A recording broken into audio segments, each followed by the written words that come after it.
Welcome to F1 Blogs. Today on the channel, we're diving deep into the latest Formula One action. That's right. We've been digging through our own analysis of the race. And we're here to give you the key takeaways, maybe some surprises, and definitely the big questions still hanging over the paddock. Yeah, the idea is to get you totally up to speed, quickly, without you having to wade through hours of commentary. Exactly. So this was the fifth race, and there's loads to talk about: winners, losers, potential shifts in the pecking order. Consider this your fast track to knowing what's what in F1 right now. Let's get into it. Okay, let's kick off with the win. Oscar Piastri. Fantastic result for him. But even he sounded a note of caution, didn't he? Straight after the flag. He did. Radio message was basically, "Team, we need to react." Yeah. Which is interesting coming from the race winner. Very interesting, especially because Max Verstappen was, only 2 seconds behind him at the finish? Yeah, really close. So it makes you question, how much of an advantage does McLaren actually have? Right. And is Verstappen just playing down Red Bull's issues? Or was that car genuinely a handful, like he said? Are Red Bull really, out of this fight? It's tricky to read. I mean, think back to Saudi Arabia. Mm-hmm. Verstappen finished about 2 seconds behind Piastri there, too. And that was after Max had a pretty rough Friday long run. Good point. Yeah. So the gap might look similar, but the story behind it could be totally different. Absolutely. So even though Verstappen's got a win, 2 poles, third in the championship, it feels fragile. Our feeling is McLaren's lead, if you can call it that, could evaporate really fast, if Red Bull finds even a tiny improvement. Shows how tight it is at the sharp end. Incredibly tight. And this race, look, it all kind of pivoted on lap 1, didn't it? Oh, yeah. That first corner move by Verstappen. Going wide, taking the lead from Piastri. That was the moment. Totally. And, looking back, our analysis suggests Red Bull probably made a mistake there. By not giving the place back. Exactly. Just hand it back immediately. Avoid the penalty. Because that 5 seconds, ultimately, that dictated so much. Yeah, it really did. Yeah. Makes you wonder what McLaren might have done differently strategy-wise without that buffer. We were wondering that, too. I mean, Piastri had to drive perfectly after that, right? Flawless. No margin for error. None. And now he's leading the championship. How's he going to handle that pressure? That's the next big question for him. That new dynamic, leading the pack. Interesting. Very. But let's be clear, Verstappen is still the benchmark, isn't he?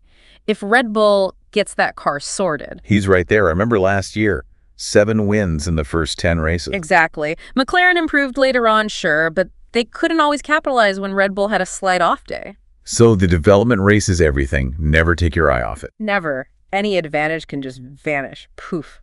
Okay, let's shift gears. Ferrari. Charles Leclerc. Pretty impressive performance, wouldn't you say? Definitely stood out. That first stint on the mediums was particularly strong. Especially when you compare it to Mercedes. They seem to be really struggling with tire decay. Yeah, big contrast there. Leclerc bringing home a solid podium for Ferrari. Which is great for them, but it also kind of puts a spotlight on his teammate, doesn't it? It does. The big question we keep asking is, where is Lewis Hamilton? That's a fair question. Look, adapting to a new team, new car, it takes time. We get that. But this is Lewis Hamilton we're talking about. 7 world titles, decades of experience. His current form is, well, it's concerning. The numbers don't lie, do they? Leclerc's consistently ahead in the points. And what's the qualifying head-to-head now? Yeah, it's 4-1 to Leclerc. Yeah. Dominant. Yeah, and even think back to Jeddah. Hamilton said he felt like he put a decent lap together, good sectors. Still half a second off Leclerc. Half a second? That's huge at this level. And, it's not entirely new, is it? We saw George Russell get the better of him quite often at Mercedes, too. That's a really interesting point. Maybe it's not just a Ferrari adaptation thing. Maybe there's something more going on. So that sprint win in China, was that just a flash in the pan? A final glimpse of the old magic before, well, whatever this is? It's starting to feel like it might be. And his own comments, they're quite revealing, aren't they? Very. Saying, the fans aren't happy, the team isn't happy, my bosses aren't happy, and I'm not happy. And needing a new brain, that really tells you something about his mindset right now. Yeah. Is the hunger still there? The absolute single-minded drive? He's got a lot going on off track. Maybe. It's hard to say. But the Hamilton we see now feels very different from that, super aggressive rookie back in 2007. A world away, almost. It makes you wonder about the sheer mental toll of staying at the top for so long. Maybe we're seeing the effect of that accumulated pressure. Could be. Now, Lando Norris, he recovered, okay, finished just off the podium. P4. Yeah, solid recovery drive in the end. But his reaction after that incident on Saturday, that was quite something. It was striking, wasn't it? The level of disappointment, the self-blame. Honestly, it felt a bit out of character. For a driver aiming for world championships, that level of public self-flagellation seemed extreme. Compared to the Lando we knew before. The fun, smiling, always approachable guy. Exactly. Big contrast. Maybe it's the pressure. Competing right at the front consistently, maybe that changes you. We've seen it before, perhaps, like you mentioned with Hamilton's shift. Yeah, and maybe even Alonso. You look at Alonso when he was fighting for titles versus when he was, scrapping in the midfield. Different demeanor. The intensity changes things. It must do. And now Norris has this internal battle too, right? His teammate, Piastri, is leading the championship. That's got to be tough, especially with Verstappen so close behind them both. Yep. Miami next. That's where McLaren really started their big turnaround last year. So big test for Norris coming up. Can he bounce back? Reassert himself? It'll be fascinating. And honestly, it's making us rethink our initial take. We kind of saw Norris as the senior, maybe more reliable McLaren driver. And Piastri as the super talented rookie still learning. Yeah. But with Piastri leading the championship, it definitely throws a spanner in those works. Yeah. Makes you question that dynamic. Just shows how quickly things change in F1. Preconceptions get blown out of the water all the time. Every race weekend, almost. Okay, what about Mercedes? They Yeah. looked like they were struggling quite a bit this race. Yeah, definitely a tough one for them. Finished a long way off the top four. And that tire degradation seemed really high. Which suggests maybe they're quite sensitive to hotter track temperatures. That could be a pattern to watch. Yeah, definitely. Yeah. It's all about finding that sweet spot with the setup for every condition. And what works one weekend can be a real weakness the next. It's a constant headache for the engineers. And the midfield behind them still looks incredibly tight. Very variable. Different teams popping up strong on different tracks. That whole group is super competitive. And upgrades are coming, right? Yeah. Around the start of the European leg. That's the expectation. Big packages from several teams. That could really shake things up again. Always does.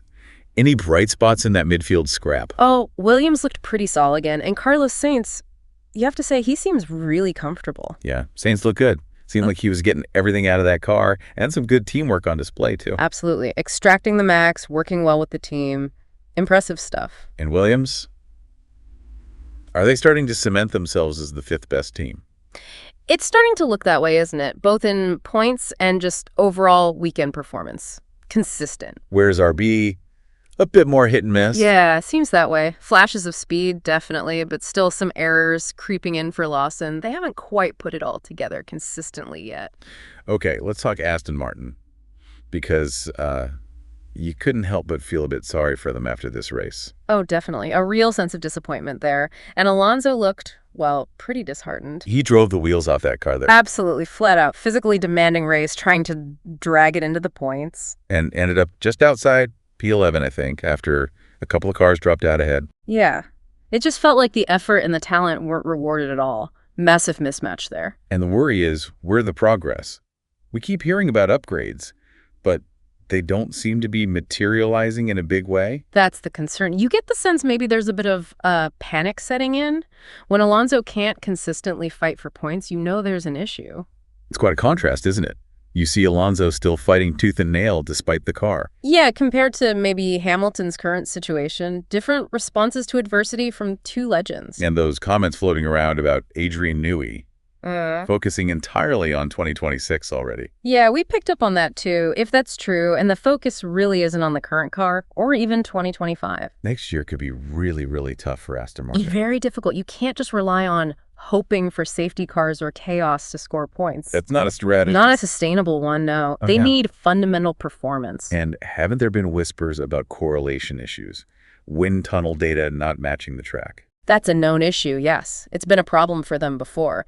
If that's still happening, it makes development incredibly difficult. It's fundamental. Absolutely. Yet, through all this, Alonso keeps saying the right things, keeps trying to motivate the team. But you can read between the lines in his interviews sometimes. The frustration is there. Oh, it's definitely there. He's just very, very good at phrasing it carefully. It's a tough watch right now, though. Yeah, kind of sad to see, really. It is. You want to see a talent like Alonso fighting at the front. One last point, the drivers themselves, this is the end of a triple header, right? Yeah, 3 races back-to-back, grueling schedule. And this race in particular, with the heat and the high tire degree, they looked absolutely shattered afterwards. You could really see it. The podium guys, Alonso especially, just drained. And we heard the rookie, Antonelli, was actually unwell after the race. Couldn't even do his first interviews. Yeah, that just highlights the extreme physical exertion involved. These guys are athletes pushed to their absolute limit. It really puts it in perspective. It's not just driving fast, is it? Not at all. The physical and mental demands are immense, race after race. We sometimes forget that amidst all the tech talk. Definitely. So, okay, that wraps up our deep dive for today here on F1 Blogs. Quite a lot to unpack. A win that felt a bit uncertain, a champion struggling, another star looking different, and battles all the way down the field. Yeah, and our analysis leaves us chewing on some big questions. Can McLaren keep this up against Red Bull? Will Levis find his mojo again?